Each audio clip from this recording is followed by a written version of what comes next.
A Paróquia do Divino Espírito Santo apresenta a Palavra de Deus com o Padre João Júnior. Proclamar a palavra. Tem muita gente precisando escutar.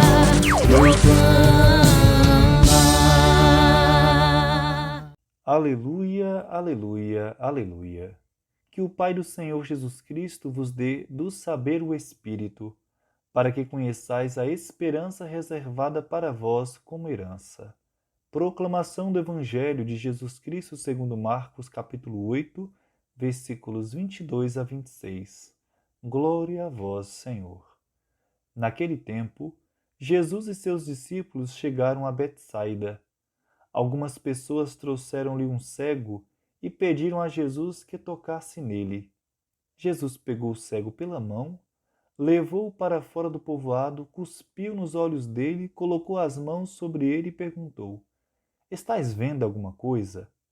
O homem levantou os olhos e disse: "Estou vendo os homens. Eles parecem árvores que andam." Então Jesus colocou de novo as mãos sobre os olhos dele e ele passou a enxergar claramente. Ficou curado e enxergava todas as coisas com nitidez.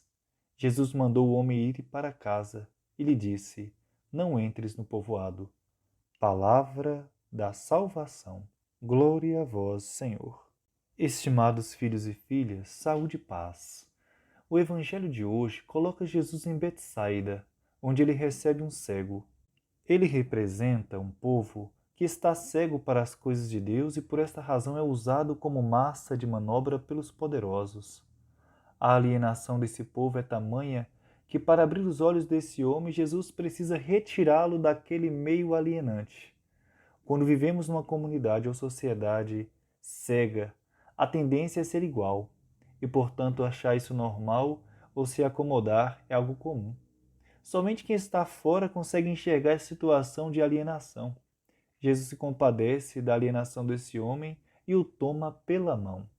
O gesto de tomá-lo pela mão significa que Jesus é solidário com os que estão nessa condição. Ele o toma pela mão e o leva para fora.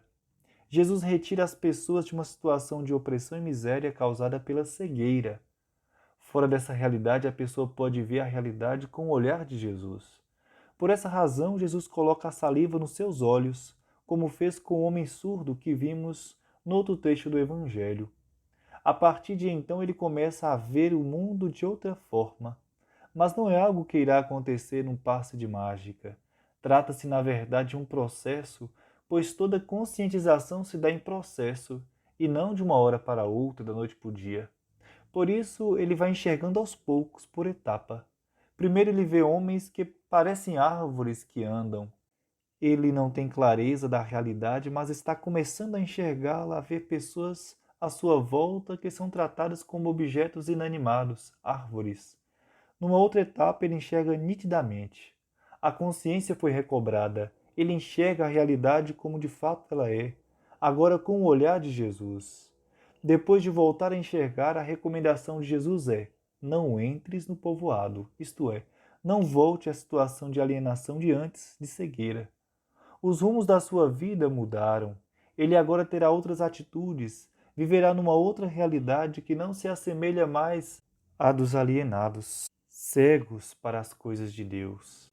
Estimados filhos e filhas, Deus quer curar as nossas cegueiras, para tanto é preciso deixar que Ele, vez por outra, nos leve para fora da nossa realidade limitada e coloque nos nossos olhos as suas salivas que nos recriam no seu amor. É, portanto, um apelo à conversão. Que os nossos olhos possam ser iluminados pela sabedoria do Evangelho, que inspira o modo pelo qual o sonho de Deus quer se concretizar no meio de nós, por meio da justiça, da paz, da solidariedade, e que nós não sejamos conduzidos por aqueles que querem desvirtuar o princípio primordial, que é o amor e a fraternidade. Que nós sejamos impulsionados pela graça de Deus a fazer já aqui a vontade do Pai e realizar o sonho de Deus em construir uma sociedade onde não haja espaço para alienação, para o uso do poder para sobrepujar os mais fracos. que sejamos solidários, fraternos, como nós ouvimos no Evangelho de domingo, onde Jesus nos inspira as bem-aventuranças para bem viver a proposta do Evangelho. Que o nosso coração seja um coração justo, que passa a viver em conformidade com a lei do Senhor, e que a lei que nos deu por excelência possa cultivar em nosso coração boas virtudes para bem vivermos a proposta de Jesus. Deus te abençoe hoje e sempre. Em nome do Pai, e do Filho e do Espírito Santo. Amém. Louvado seja nosso Senhor Jesus Cristo, para sempre seja louvado. Proclamar a palavra